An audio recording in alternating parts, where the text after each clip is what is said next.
My son started dating a gold digger.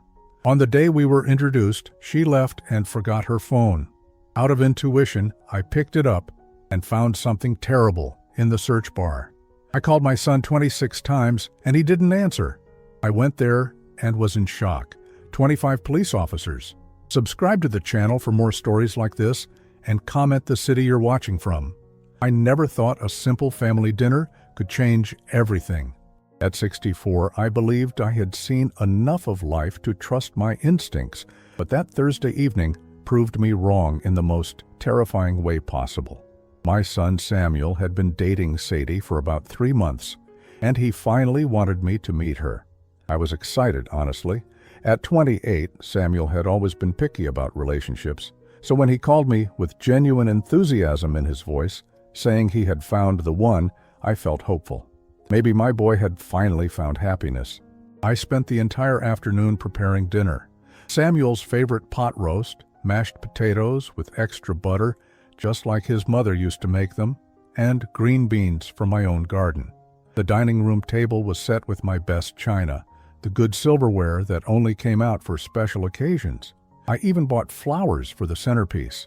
When they arrived at 7 sharp, I opened the door to find Samuel beaming beside a stunning blonde woman who looked like she stepped out of a magazine. Sadie was everything I had imagined she would be. Tall, perfectly dressed, with a smile that could light up a room, but something felt off immediately, though I couldn't put my finger on what it was. "Dad, this is Sadie," Samuel said, his arm wrapped protectively around her waist. "Sadie, this is my father, Eric." She extended a perfectly manicured hand, her grip surprisingly firm. "Samuel has told me so much about you, Mr. Harrison. It's wonderful to finally meet the man who raised such an amazing son." Her words were perfect, her tone warm, but her eyes were scanning my living room in a way that made me uncomfortable. Not admiring the family photos or the furniture my late wife had chosen, but calculating, like she was taking inventory. During dinner, I tried to engage her in conversation, asking about her background, her work, her family. She answered smoothly, almost too smoothly, like she had rehearsed her responses. She worked in marketing, she said, came from a small town in Ohio, lost her parents in a car accident when she was 22. Everything sounded plausible, but there was something rehearsed about her delivery. "Your home is beautiful," she said, cutting into her pot roast. "Samuel mentioned you own it outright. That must be such a relief, not having mortgage payments to worry about." I found it odd that Samuel would share such specific financial information about me, but I brushed it off. Young couples probably talked about everything. "Yes, Margaret and I paid it off about 10 years before she passed," I replied, feeling the familiar pang that came with mentioning my wife. She always said a man should own his home free and clear. Sadie's eyes lit up with what I thought was interest, but now I realized was something much more calculating. "How wonderful. And Samuel mentioned you have quite a bit of property? The lake house sounds absolutely divine." Again, I was surprised Samuel had shared so much detail about my assets, but I nodded. "Just a small cabin up at Lake Tahoe. Nothing fancy, but it's been in the family for 30 years. The conversation continued, but I noticed Sadie kept steering it back to financial topics. My retirement savings, whether I had life insurance, if I had made a will. When Samuel excused himself to use the bathroom, she became even more direct. "Samuel is so lucky to have such a stable father," she said, leaning forward conspiratorially. "He told me about the life insurance policy. $250,000 is quite substantial." My blood ran cold. I had never told Samuel the exact amount of my life insurance policy. It was something I kept private, mentioned only to my lawyer and financial advisor. How could she possibly know that figure? "I'm sorry," I said carefully, "but I don't recall discussing my insurance details with Samuel." She blinked rapidly, realizing her mistake. "Oh, I must have misheard. You know how couples talk about everything." But she hadn't misheard. She had stated the exact amount, down to the last dollar. When Samuel returned, I watched them more carefully. Sadie's hand rested on his arm possessively, and I noticed how she would squeeze it whenever the conversation moved away from topics that interested her. Samuel seemed different too, more compliant than I remembered, agreeing with everything she said. As the evening wound down, they prepared to leave. Sadie excused herself to use the bathroom, and I found a moment alone with my son. "She seems lovely," I said, though my voice must have betrayed my concern. Samuel's face lit up. "Isn't she amazing, Dad? I've never met anyone like her. She just gets me, you know? She helps me see things clearly." There was something in his tone that bothered me, a kind of dreamy quality that didn't sound like my practical, level-headed son. They left around 10:30, with promises to get together again soon. I was cleaning up the dishes when I noticed something glinting under the dining room table. Sadie's phone had slipped from her purse and fallen during dinner. I picked it up, intending to call Samuel immediately, but something made me hesitate. The screen was unlocked, showing her recent search history. What I saw made my hands shake so violently, I nearly dropped the phone. The searches were horrifying. How to make death look natural in elderly, undetectable poisons for seniors, life insurance payout timeline after death, how long before suspicious death investigation. My legs gave out, and I collapsed into my recliner, still staring at the screen. This couldn't be real. This had to be some kind of misunderstanding. Maybe she was writing a mystery novel or researching for work, but deep in my gut I knew the truth. This woman wasn't just interested in my son. She was planning something terrible. With trembling fingers, I scrolled through more of her search history. Average time elderly man lives alone. Home accidents that kill seniors, making murder look like natural causes. The phone slipped from my numb fingers as the full horror of the situation hit me. This woman was planning to kill me, and somehow she had gotten my son involved. I picked up my landline and dialed Samuel's number with shaking hands. It went straight to voicemail. I tried again. Voicemail. Again and again, 26 times, but he never answered. Something was very, very wrong. I barely slept that night. Every creak of the house, every shadow moving past the window made my heart race. I kept Sadie's phone beside my bed, checking and rechecking those horrific search results, hoping I had somehow misread them. But they were there, clear as day, a digital trail of murderous intent. By 6 in the morning, I couldn't take it anymore. I had to confront Samuel, had to warn him about what kind of woman he was involved with. Maybe she had been using his phone for her searches. Maybe he had no idea what she was planning. I drove to his apartment complex across town, my hands gripping the steering wheel so tightly my knuckles were white. The morning air was crisp, but I was sweating through my jacket. Samuel's blue Honda was parked in its usual spot, which gave me some relief. At least he was home. As I climbed the stairs to his second-floor apartment, I rehearsed what I would say. How do you tell your son that his girlfriend is planning to murder his father? How do you make that sound rational and not like the paranoid delusions of a lonely old man? I knocked on the door, calling out, "Samuel, it's Dad. We need to talk." No answer. I knocked harder. "Samuel, I know you're here. Your car is downstairs." Still nothing, but I could hear movement inside. Muffled voices, the sound of something being moved around. "Samuel," I pounded on the door now, my voice rising with panic. "Please, son, just open the door. It's about Sadie. She left her phone at my house." That's when I heard the sirens. At first I thought they were heading somewhere else, maybe to the busy intersection down the street where accidents happened regularly. But they were getting louder, closer, much closer. I turned around just as 3 police cars screamed into the parking lot, followed by what looked like half the police force in the city. Officers poured out of their vehicles, some in tactical gear, all of them moving with the kind of urgency that made my blood freeze. "Sir, step away from the door," one of them shouted at me. "Hands where we can see them." I raised my hands, my mind spinning. "I'm Eric Harrison. This is my son's apartment. I'm just trying to—" "Step back, sir. We're executing a warrant." "A warrant?" My legs felt weak as I stumbled backward, watching in horror as officers surrounded the building. Some went around back, others positioned themselves at windows. It looked like they were preparing for war.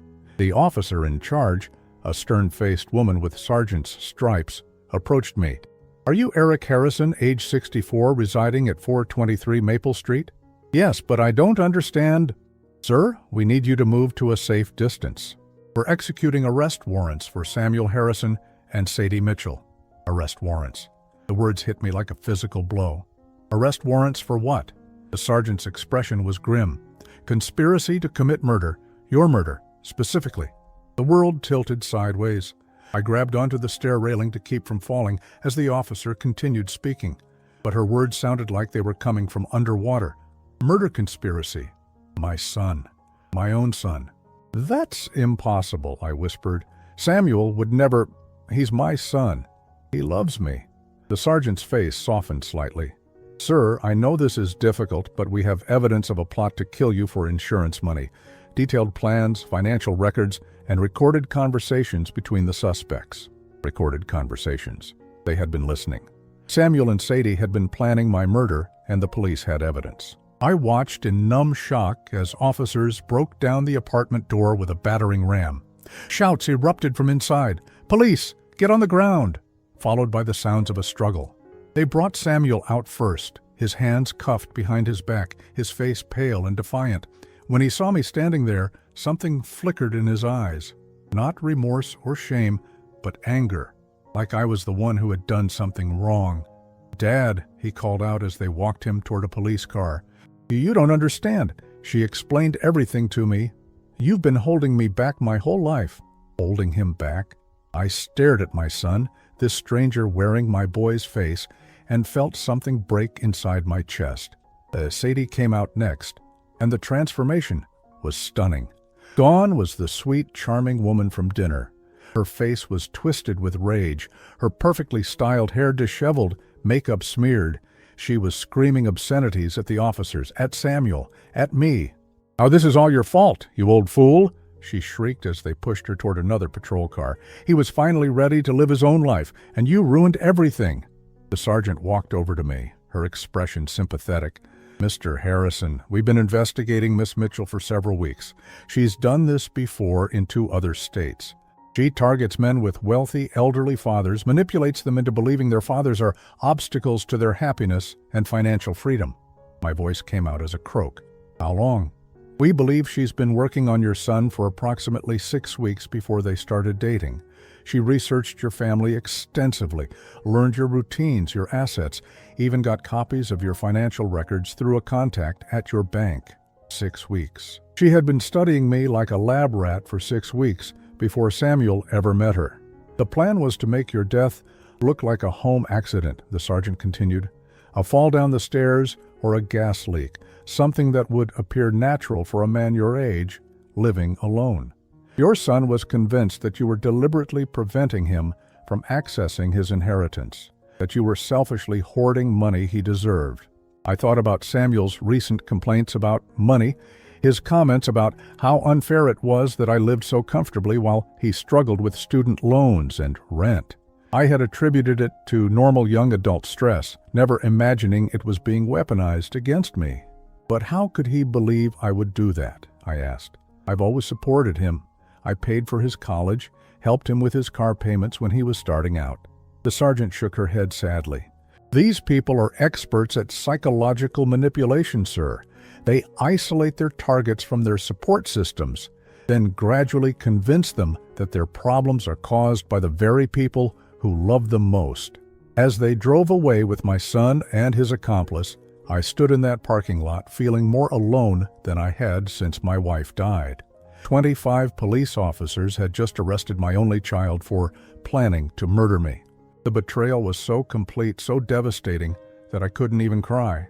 I just stood there, watching the taillights disappear, wondering how I had failed so completely as a father that my son could coldly plan my death for money he didn't even need. The detective's office smelled like stale coffee and disappointment. Detective Rodriguez, a woman in her 40s with kind eyes that had seen too much, spread the evidence across her desk like she was laying out tarot cards that would reveal my son's fate. "Mr. Harrison, I want you to understand the scope of what we uncovered," she said gently. "This wasn't a spontaneous decision. The planning began months ago." She handed me a thick manila folder. "These are copies of what we found in their apartment. I think you need to see them to understand what your son was really thinking." My hands trembled as I opened the folder. The first document was a handwritten list in Samuel's familiar scrawl. At the top, it read, Dad's assets, current value. Below that, my entire life was itemized like a grocery list. House on Maple Street, $350,000. Lake cabin, $125,000. Life insurance, $250,000. Retirement accounts, $430,000. Checking and savings, $68,000. The total at the bottom made my stomach lurch, $1,193,000. He knew everything, I whispered, down to the penny. Detective Rodriguez nodded grimly. Keep reading. The next page was even worse.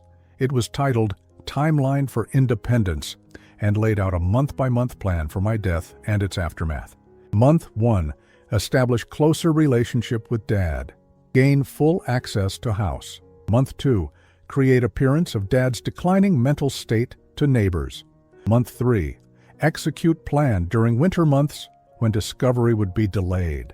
But it was the margin notes that destroyed me completely. In Samuel's handwriting, Dad always treats me like a child, time to take control. And below that, he's lived long enough. 70 years is enough for anyone. I was 64, not 70, but apparently my son couldn't even be bothered to get my age right when planning my murder. There's more, Detective Rodriguez said softly. We found recordings on Miss Mitchell's phone, conversations between her and your son. Would you like to hear them? I nodded, though every instinct screamed at me to run from that room and never look back. She pressed play on a small digital recorder. Samuel's voice filled the room, and I had to grip the arms of my chair to keep from falling over.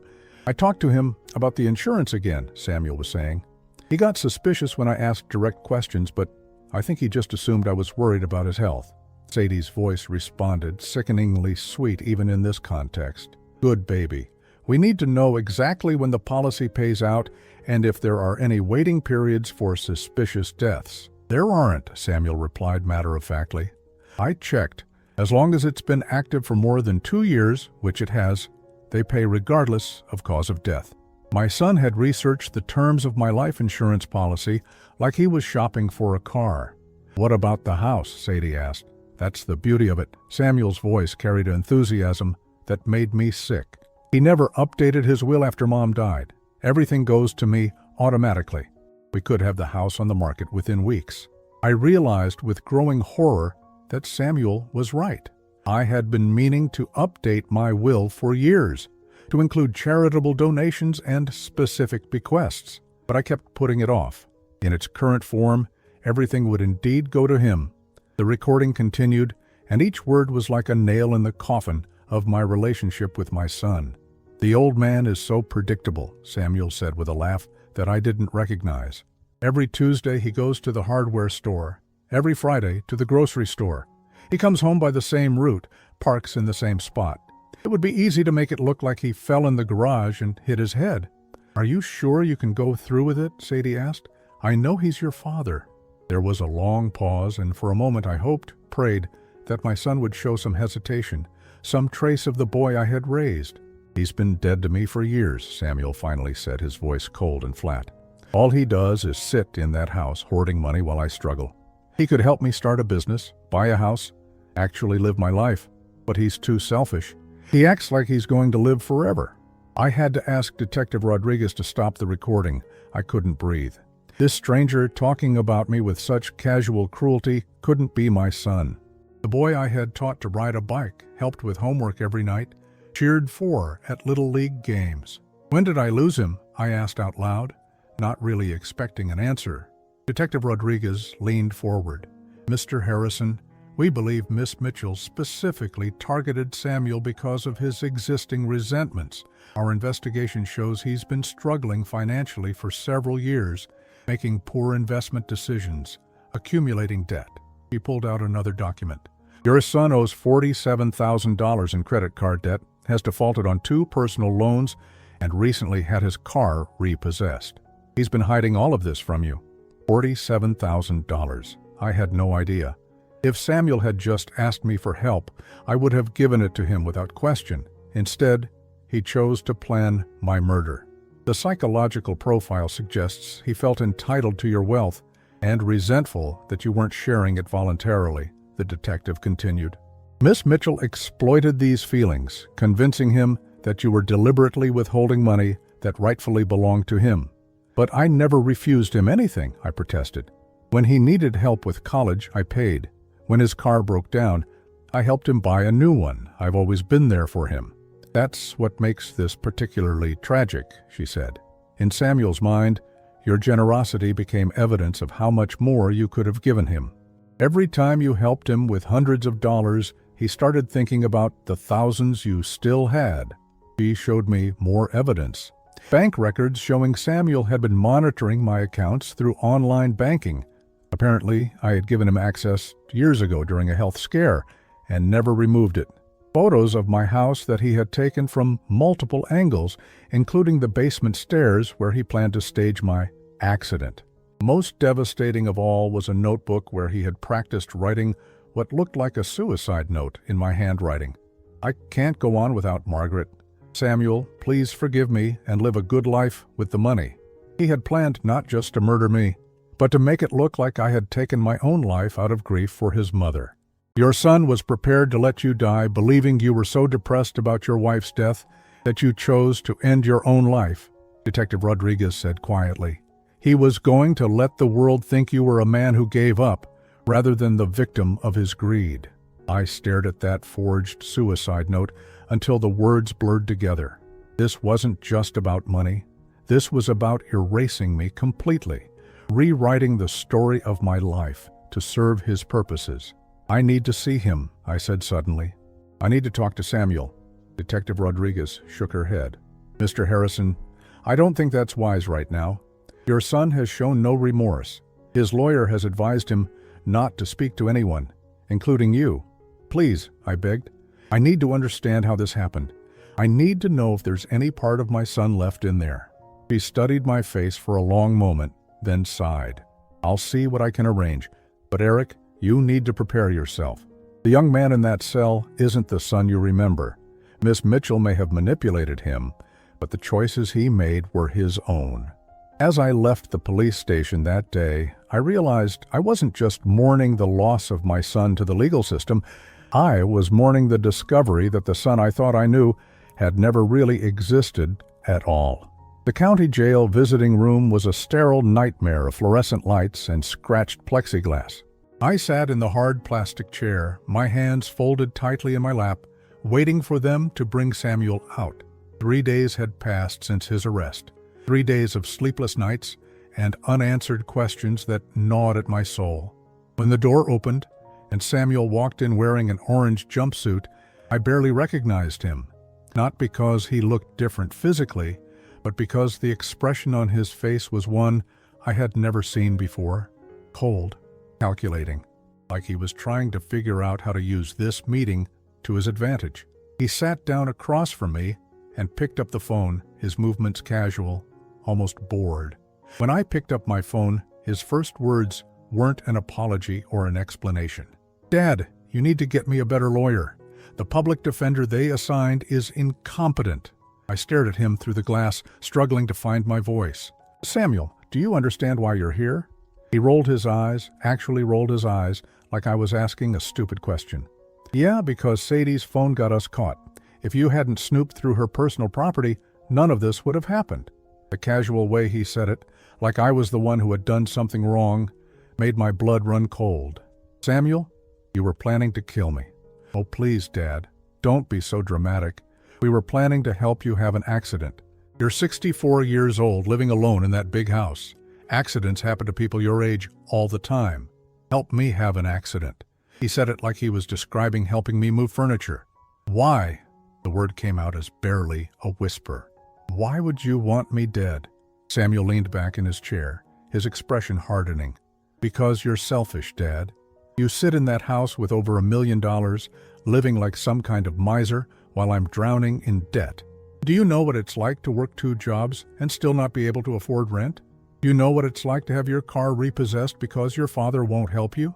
But I would have helped you, I said desperately. If you had just asked me, I would have given you whatever you needed. Samuel laughed, but there was no humor in it. Right, like you helped me with my student loans? Oh, wait, you didn't. You paid the minimum required and left me to figure out the rest. Like you helped me with a down payment on a house. Oh wait, you said I needed to build my credit first and learn financial responsibility. I remembered those conversations differently. I thought I was teaching him independence, helping him become self-sufficient. But in his mind, my guidance had become abandonment. Samuel, I was trying to help you become a responsible adult. I didn't want to just hand you everything. Well, congratulations, Dad. Your lesson in responsibility was so effective that I decided to take what should have been mine anyway. The coldness in his voice was devastating. This wasn't manipulation by Sadie anymore. This was pure, calculated selfishness from my own son. Do you have any idea what you've put me through? I asked. Do you care at all that you've destroyed our family? Samuel's expression didn't change. Our family was destroyed the day Mom died, and you became this pathetic, lonely old man who hoards money instead of living. You want to talk about what I put you through? What about what you put me through, watching you waste your life when you could have been helping me build mine? I felt like I was talking to a stranger. Worse than a stranger might have shown some basic human decency. The police played me recording Samuel. I heard you planning my death. I heard you laugh about making it look like suicide. For the first time, he looked slightly uncomfortable. Those recordings are taken out of context. Sadie and I were just exploring options. We weren't definitely going to do anything. You practiced writing suicide notes in my handwriting. His jaw tightened. That was Sadie's idea. I told her it was too much. Even now, he was trying to shift blame to her. But you went along with it. You wrote those notes. You took pictures of the basement stairs where you planned to stage my accident.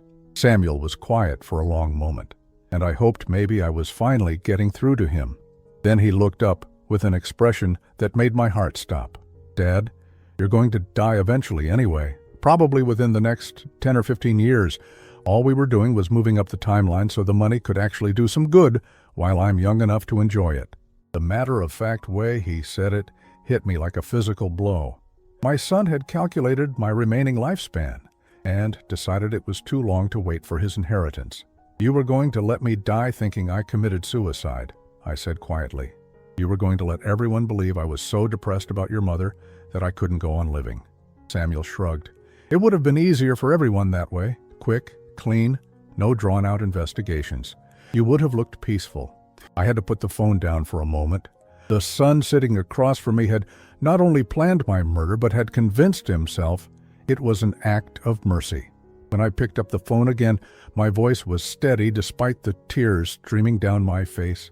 I don't know who you are anymore. I'm the same person I've always been, Dad.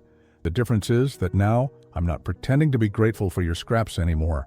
I'm not going to spend the next 20 years watching you live comfortably while I struggle, waiting for you to die naturally so I can finally have what should have been mine all along. And what about Sadie? Were you planning to share this money with her? Samuel's expression darkened. Sadie understood me in a way you never did. She saw my potential, my ambition. She wasn't going to hold me back like you always have. She was using you, Samuel. The police told me she's done this before in other states. You weren't special to her. You were just another mark. That's not true, he snapped, but I could see doubt flickering in his eyes for the first time. She had other boyfriends before you, other men with wealthy fathers. She has a pattern, Samuel. She finds young men with money troubles and convinces them that their fathers are the problem. Samuel's confident facade cracked slightly. You're lying. Ask your lawyer to show you her criminal history. Ask him about the cases in Oregon and Nevada where she did exactly the same thing. I watched as the information sank in, seeing the moment when he realized he might not have been the mastermind he thought he was. But instead of remorse, I saw anger. It doesn't matter, he said finally. Even if she was using me, she was right about you. You are the problem. You've been holding me back my entire life, and I'm tired of it. I realized then that there was no redemption possible here. This wasn't a good son led astray by a manipulative woman. This was a selfish, entitled young man who had found someone willing to help him act on his worst impulses. I'm not going to help you get a better lawyer, I said quietly. I'm not going to visit you again, and when you get out of prison, whenever that is, I don't want you to contact me." Samuel's eyes flashed with anger. "Fine, but don't expect me to forgive you for ruining my life." I hung up the phone and walked away, leaving my son sitting alone behind the glass. As I pushed through the heavy doors of the jail, I realized I wasn't just walking away from Samuel. I was walking away from 31 years of fatherhood, 31 years of believing that love and sacrifice and guidance would be enough to raise a good person. My son was going to prison for trying to murder me, and even now he believed I was the one who had wronged him. The courthouse was smaller than I expected, but the weight of what was happening there made it feel enormous. I sat in the gallery, 3 rows back from where Samuel and his court-appointed attorney huddled together at the defendant's table. My son had lost weight during his 4 months in jail, and the orange jumpsuit hung loose on his frame, but his posture was defiant, his jaw set in stubborn anger. I hadn't spoken to him since that awful visit at the jail. His lawyer had called several times, asking me to provide character testimony, to speak about Samuel's childhood, to help paint a picture of a young man led astray by a master manipulator. I declined every request. The prosecutor was a sharp-faced woman named Sarah Chen, who had treated me with a kindness I didn't deserve. During our preparation meetings, she never once suggested that I was somehow responsible for my son's choices, though I could see the questions in her eyes. How does a father not know his son is capable of murder? Sadie had already been sentenced 2 weeks earlier, 25 years without possibility of parole. She had a longer criminal history than anyone realized, 4 previous attempts at this exact scheme, though Samuel and I were the first victims where the plan had progressed to actual preparation for murder. In the other cases, she had been caught during the manipulation phase, before any violence was planned. Samuel's case was different. The evidence was overwhelming, and his complete lack of remorse had made plea negotiations impossible. The prosecutor was seeking 20 years for conspiracy to commit murder, and based on everything I had seen and heard, I expected he would get it. Judge Martinez was a silver-haired man in his 60s who reminded me of my own father, stern but fair, with eyes that had seen too much human ugliness to be shocked by anything. As he reviewed the case files one final time, the courtroom was silent, except for the scratch of the court reporter's fingers and the occasional whisper between attorneys. "The court calls Samuel Harrison for sentencing," Judge Martinez announced. Samuel stood up slowly, his shackles clinking softly as he moved. From behind, he looked so much like the little boy I used to tuck into bed that my chest ached. But when he turned slightly, I could see his profile, and there was nothing childlike about the hard set of his mouth. "Samuel Harrison," the judge began, "you have been found guilty of conspiracy to commit murder in the first degree, with the victim being your own father. Before I impose sentence, the court will hear victim impact statements." I had declined to give a statement. What could I say that wouldn't sound like the pathetic pleading of a father who still couldn't accept that his son wanted him dead? Instead, Detective Rodriguez took the stand. She read from the evidence in a calm, professional voice that somehow made the facts even more horrifying. "The defendant's planning was extensive and detailed," she read. "He created multiple scenarios for his father's death, researched the legal ramifications of various types of accidents, and practiced forging documents that would support a suicide narrative. Most significantly, when arrested, the defendant showed no remorse and has maintained that his father deserved to die for withholding financial support." Judge Martinez listened without expression, occasionally glancing at Samuel, who stared straight ahead like he was bored by the proceedings. "The defendant's father is 64 years old," Detective Rodriguez continued. "He is a widower who has lived alone since his wife's death 6 years ago. He had no reason to suspect that his only child, whom he had supported throughout his education and early adulthood, was planning to murder him for an inheritance." When she finished, Judge Martinez asked Samuel if he wanted to make a statement before sentencing. Samuel's lawyer whispered urgently in his ear, probably advising him to express remorse, to ask for forgiveness, to say anything that might reduce his sentence. Samuel stood up and looked directly at the judge. "Your Honor, I don't think I should be here. My father had over $1 million and refused to help me when I was struggling. If he had just been generous with his money instead of hoarding it, none of this would have happened. I'm not sorry for wanting what should have been mine eventually anyway. The courtroom was dead silent. Even his lawyer put his head in his hands. Samuel had just told a judge that he felt justified in planning his father's murder. Judge Martinez stared at Samuel for a long moment, his expression unreadable. When he finally spoke, his voice was cold. "Mr. Harrison, in 32 years on this bench, I have seen many defendants express remorse for their crimes. I have seen young people led astray by bad influences, and I have seen good people make terrible mistakes. What I see before me today is none of those things." Samuel's confident expression began to waver. "What I see is a young man so consumed by greed and entitlement that he planned the murder of his own father with the coldness of a business transaction. You researched methods of killing. You practiced forging suicide notes. You calculated the timeline for inheriting his assets. And even now, standing before this court, you maintain that your father somehow deserved to die for the crime of not giving you money fast enough." The judge's voice grew harder with each word. "You have shown this court that you are not a young man led astray. You are a predator who targeted the person who loved you most in this world. You planned not just to kill your father, but to destroy his memory by making his death appear to be suicide." Samuel was visibly shaking now, perhaps finally understanding that his lack of remorse was not helping his case. "The law allows me to sentence you to anywhere from 10 to 25 years in prison," Judge Martinez continued. "Given the premeditated nature of your crime, your complete lack of remorse, and the particular cruelty of planning to murder your own father, I sentence you to 25 years in the state penitentiary with no possibility of parole for 20 years. 25 years. Samuel would be 53 when he was eligible for parole, 58 if he served his full sentence. I would likely be dead by then, either from natural causes or simply from the heartbreak of knowing what my son had become." As they led Samuel away in shackles, he turned and looked directly at me for the first time since the proceedings began.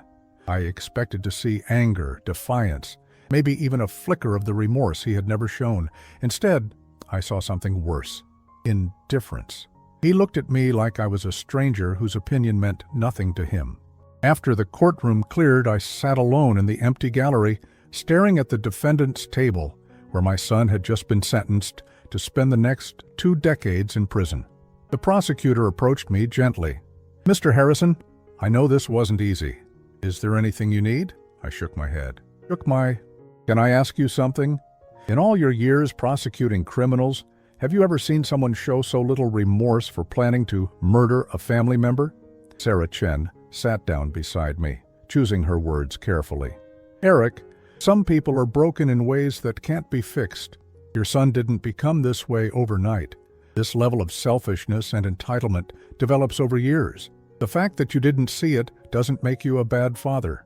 It makes you a loving one who couldn't imagine that your child was capable of such evil." Evil. It was the first time anyone had used that word to describe Samuel, but it felt accurate.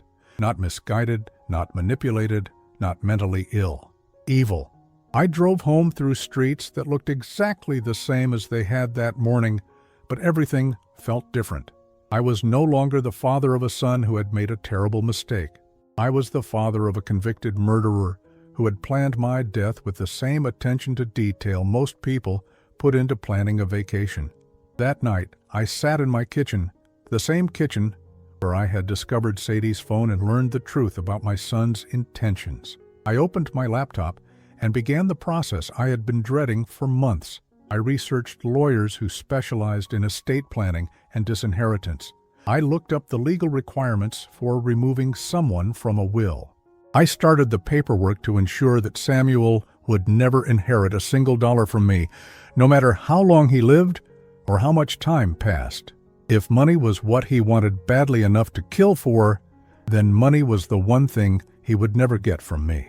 As I worked late into the night, revising my will and creating new beneficiaries, I felt something I hadn't expected. Not grief, not anger, but relief. For the first time in months, I wasn't looking over my shoulder, wasn't wondering if every creak in the house was someone coming to hurt me. My son was in prison where he belonged, and I was finally safe in my own home. The void he left behind was enormous, but it was clean. Empty, but no longer dangerous. I had lost my son, but I had saved my life.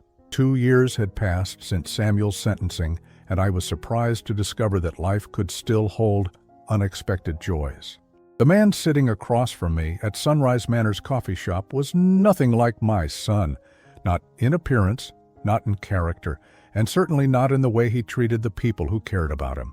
"Eric, you've got to try the apple pie," said Frank, pushing a plate toward me with the enthusiasm of a man who had learned not to take simple pleasures for granted.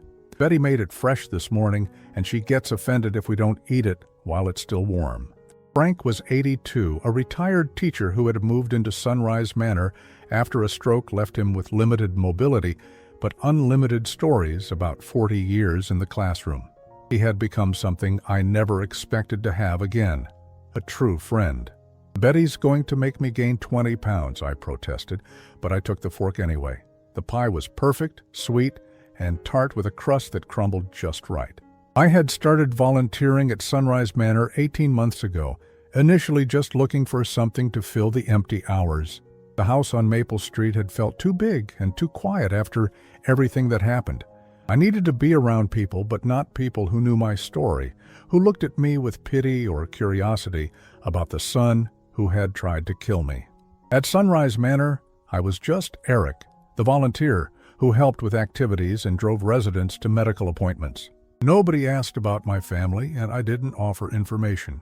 It was peaceful, in a way I hadn't experienced in years. "You know," Frank said, cutting into his own slice of pie, "Margaret's been asking about you again." I felt my cheeks warm slightly. Margaret was a 70-year-old former nurse who had moved into the manor after her husband died. She was sharp, funny, and had a way of making everyone around her feel important. Over the past few months, our conversations had grown longer, our shared meals more frequent. "She's just being friendly," I said, but Frank raised an eyebrow. "Eric, my boy, I may be old, but I'm not blind. That woman lights up like a Christmas tree when you walk into her room." Before I could respond, the woman in question appeared at our table. Margaret had silver hair that she wore in a neat bob, bright blue eyes behind stylish glasses, and a smile that made me remember what it felt like to be happy. "Are you two gossiping about me again?" she asked, settling into the chair beside me. "Always," Frank said with a grin. "I was just telling Eric that you've been asking about him." Margaret shot Frank a look that could have melted steel, but she was smiling. "Frank Thompson, you're incorrigible." "Guilty as charged," he said happily. "Now, if you'll excuse me, I promise to help Betty with the lunch preparations. Eric, walk Margaret to the garden. She's been wanting to show you the new roses." He winked at me and walked away, leaving Margaret and me alone at the table. "Subtle as a brick, isn't he?" Margaret said, but her tone was fond. "About as subtle as a marching band," I agreed. "But he means well." We walked through the manor's beautiful gardens where residents and volunteers had created something that felt more like a park than institutional landscaping. Margaret stopped at a trellis covered in climbing roses, their pink blooms full and fragrant in the afternoon sun. "I planted these the week after I moved in," she said, touching one of the flowers gently. "They were just tiny shoots then. Now look at them." I watched her face as she spoke, noting the contentment there. "Do you miss it? Your old house? Your old life?" Margaret considered the question seriously. "I miss my husband every day. I miss the life we built together.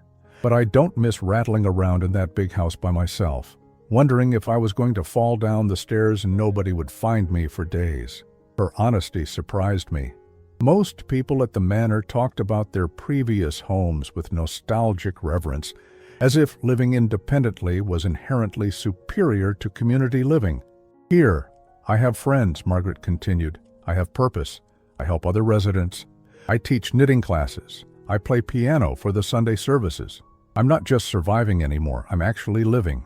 We sat on a bench facing the rose garden, and I found myself thinking about my own house, still sitting empty most of the time, except for my presence. I had kept busy with volunteering and the occasional visit to my lake cabin, but Margaret was right. There was a difference between surviving and living. "Eric," Margaret said softly, "can I ask you something personal?" I tensed slightly. In all our months of friendship, neither of us had probed too deeply into the other's past. "You don't have any family photos in your volunteer locker," she said, "and you never mentioned children or grandchildren." "I don't mean to pry, but sometimes you look so sad when other people talk about their families." I was quiet for a long moment, watching a cardinal land on the rose trellis. Margaret deserved honesty, but I wasn't sure how to explain that my only child was in prison for trying to murder me. "I had a son," I said finally. "We're estranged. It's complicated." Margaret nodded without pushing for details. "I'm sorry. That must be very painful." "It is," I admitted, "but it's also liberating in a way I never expected. I spent so many years trying to be the father I thought he needed, worrying about whether I was doing enough, giving enough, loving enough. Now I know that nothing I did or didn't do would have changed who he chose to become." We sat in comfortable silence for a while, watching the roses sway in the light breeze. "You know," Margaret said eventually, "family isn't always about blood. Some of the closest relationships I've had in my life were with people who chose to love me, not people who were obligated to." I looked around the garden, thinking about the past 18 months. Frank, who had become the brother I never had, always ready with a joke or a listening ear. Betty, the head cook, who saved me extra portions and scolded me when I worked too many volunteer hours. Margaret herself, who had somehow become the bright spot in every day. "You're right," I said. "I think I've found more genuine family here in 2 years than I had in my biological family my entire life." Margaret reached over and took my hand, her fingers warm and sure. "I'm glad you found us, Eric, and I hope you'll consider staying." I squeezed her hand gently. "What do you mean?"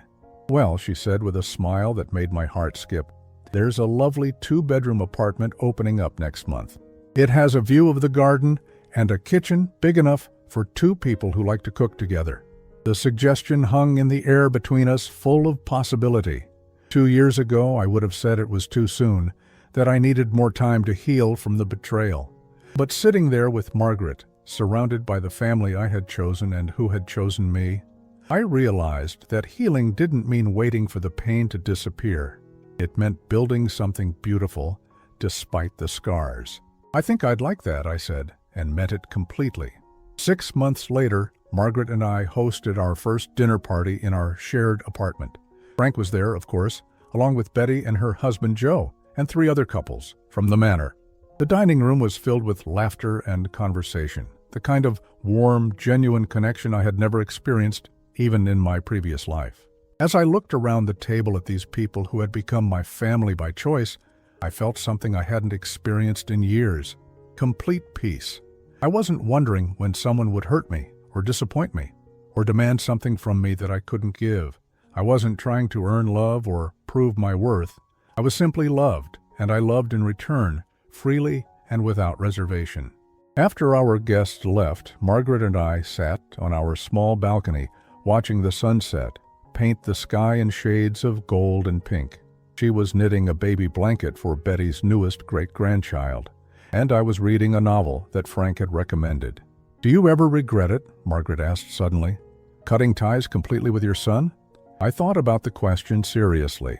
Samuel would be eligible for parole in 18 years. He had never written, never called, never shown any interest in repairing our relationship. According to his lawyer, who still called occasionally with updates I didn't want, Samuel maintained that I was the one who had wronged him. "No," I said finally. "I regret that he became the kind of person who could plan my murder. I regret that I couldn't save him from himself.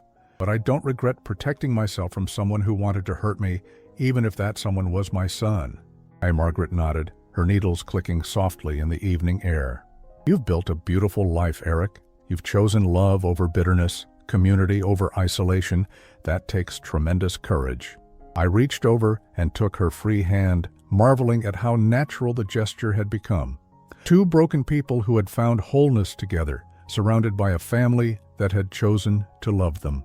In the distance, I could hear the sounds of life at Sunrise Manor, residents chatting on their balconies, the soft music from the evening social hour, the laughter of people who had learned that the best chapters of life could come at any age. I had lost a son, but I had gained something infinitely more valuable, a family built on genuine love, respect, and care. And for the first time in my 66 years, I knew what it felt like to be truly, completely home.